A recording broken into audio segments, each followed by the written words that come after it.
नमस्कार, तुम्ही पाहताय लाईव्ह महाराष्ट्र 2 न्यूज आणि मोडणीम येथे आज दोन्हीही म्हणजे श्री क्षेत्र नारायणगड आणि श्री क्षेत्र भगवानगड येथील दोन्हीही पालख्या आलेल्या आहेत. त्यापैकी श्री क्षेत्र नारायणगड येथील पालखीचं आज मोडणीमकरांनी मोठ्या उत्साहात स्वागत केले आणि त्या पालखीचे सन्माननीय हरिभक्तपरायण महंत प्रेममूर्ती शिवाजी महाराज आपल्यासोबत असणार आहेत. आपण त्यांच्याशी संवाद साधणार आहोत. महाराज, स्वागत आहे लाईव्ह महाराष्ट्र 2 न्यूजमध्ये. थेट पहिल्यांदा मी मुद्द्याला हात घालतो. मोडणीमकरांकडून जी गेले 1-2 वर्ष चूक होत होती ती ह्या वर्षी सुधारली की नाही? श्री क्षेत्र संस्थान नारायणगडावरून पंढरपुराकडे हा पायी दिंडी सोहळा नगद नारायणाच्या कृपेने गुरुवर्य महंत महादेव बाबांच्या या परंपरा ही चालत आलेली आहे. आणि आमच्या या दिंडी सोहळ्यामध्ये सर्व भाविकांची सोय आहे, डॉक्टरची सोय आहे, पाण्याची सोय आहे. आणि या मोडलीममध्ये आल्यानंतर इतका यावर्षी आनंद वाटला. सर्व तरुण मंडळ, सर्व ग्रामस्थ मंडळ यांनी अशी उत्कृष्ट सोय आमच्या दिंडी सोहळ्याची केलेली आहे. मग राहण्याची सोय असेल, मंडप असेल, जेवण्याची सोय असेल. म्हणून काही 1-2 वर्ष गैरसोयीचं वातावरण तयार झालं, पण यावर्षी असं गाव संघटित झालेलं आहे आणि या नारायणगडाची सर्व भक्ताची सोय केलेली आहे. म्हणून सर्व मोडलीम ग्रामस्थांना द्यावेत एवढे धन्यवाद थोडीच आहेत. खरं तर महाराज, मोडणीम म्हटलं की अनेक पक्ष आहेत, संघटना आहेत आणि मोडणीमचं वैशिष्ट्य असं आहे की मोडणीममध्ये गाव पातळीपासून ते जिल्हा राज्य पातळीपर्यंत नव्हे तर प्रदेश पातळीपर्यंतसुद्धा अध्यक्षांची संख्या इतकी मोठ्या प्रमाणात आहे. 2 वर्ष तुम्ही नेहमी कान टोचत आला, मग ग्रामपंचायत असेल, मग ही सगळी राजकीय नेते मंडळी असतील. कान टोचल्याचा फरक पडला की नाही असं आता तुम्ही सांगितलं, पण नाराजी दूर झाली का? आता आमचं हे पायी प्रवास वारकऱ्याचा सर्व गावाशी संपर्क असतो आणि आमची नाराजी म्हणजे हे आमचं परंपरेचं गाव आहे, आमचं स्वाभिमानाचं गाव आहे. मग एवढा स्वाभिमान असताना त्यांचे कान टोचले पाहिजे हक्काने, विरोधाने नाही, हक्काने.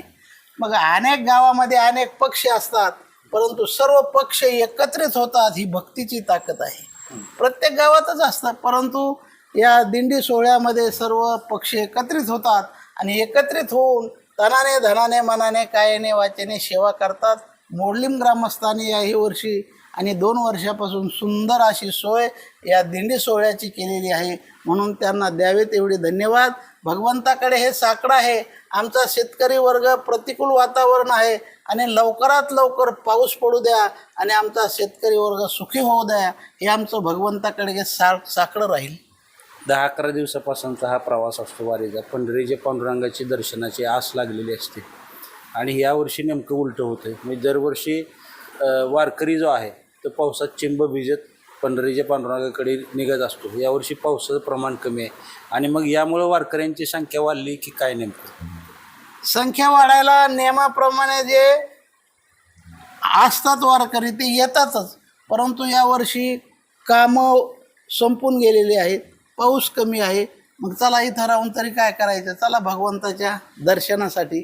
म्हणून यावर्षी प्रत्येक दिंडी सोहळ्यामध्ये सर्व वारकरी समाज वाढलेला आहे आणि म्हणून या सोहळ्यामध्ये प्रत्येक दिंडीमध्ये वातावरण काही असलं तरी भगवंताच्या भेटीसाठी त्याला तोंड देत अनेक प्रकारचे प्रतिबंध असतात. पाऊस असतो, ऊन असतो, वारा असतो, एखाद्या वेळेस खायला मिळत नाही, तरी भगवंताची ओढ भेटीची या भक्ताला लागलेली असते आणि म्हणून या प्रत्येक दिंडी सोहळ्यामध्ये हा भक्त भगवंताच्या दर्शनाकडे निघालेला आहे.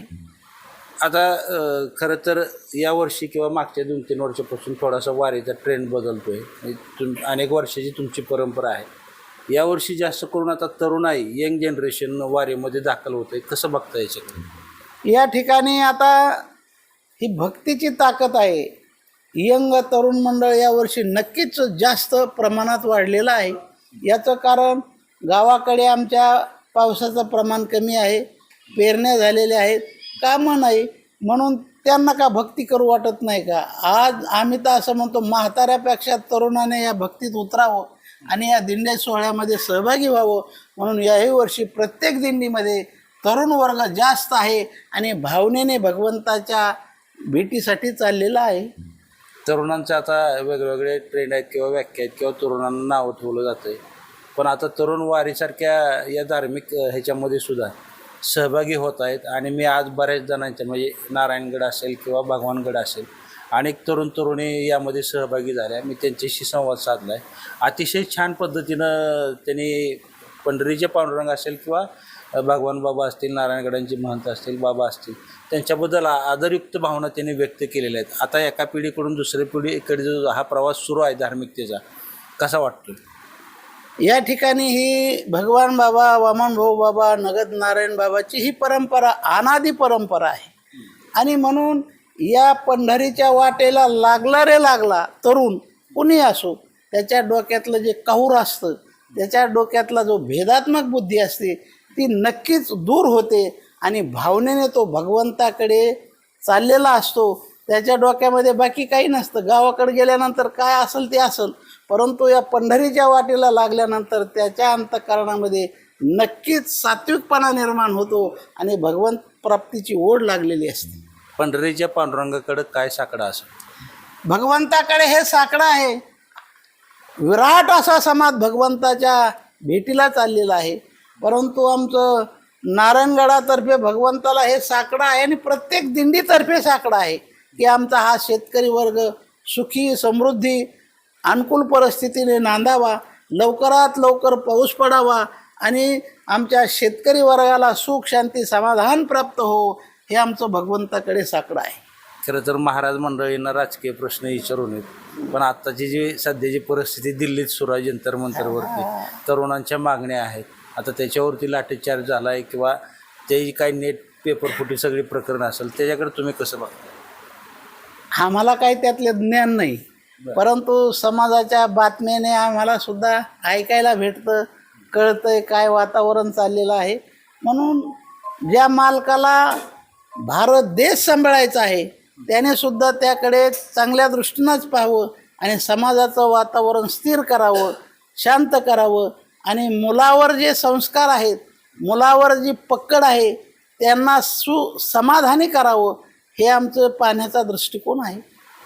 महत्त्वाचा मुद्दा असा आहे की आजची तरुण पिढी जी आहे ती आता वारीकडे मोठ्या प्रमाणात येते आणि त्यांच्यामध्ये धार्मिक संस्कार जे आहेत, आपली जी महाराष्ट्राची परंपरा आहे ती रुजते. पण दुसरीकडे मुद्दा असाही आहे की जंतर मंतरवरती जो काय प्रकार तरुणांच्या बाबतीत आहे, महाराजांनी एका वाक्यात सांगितलं की त्या तरुण पिढीला शांत करावं, एवढीच त्यांचीसुद्धा मागणी आहे. आणि दुसरं, महाराष्ट्राचा जो आधार आहे, कणा आहे, तो शेतकरी वर्ग, त्याच्यासाठी भगवंताकडे पावसाचं साकडं घातलं आणि शेतकरी वर्ग सुख व्हावा अशी त्यांचीसुद्धा इच्छा आहे. कॅमेरा पर्सन अजित खडकेसह मी रमेश शिरसट, मोडणी.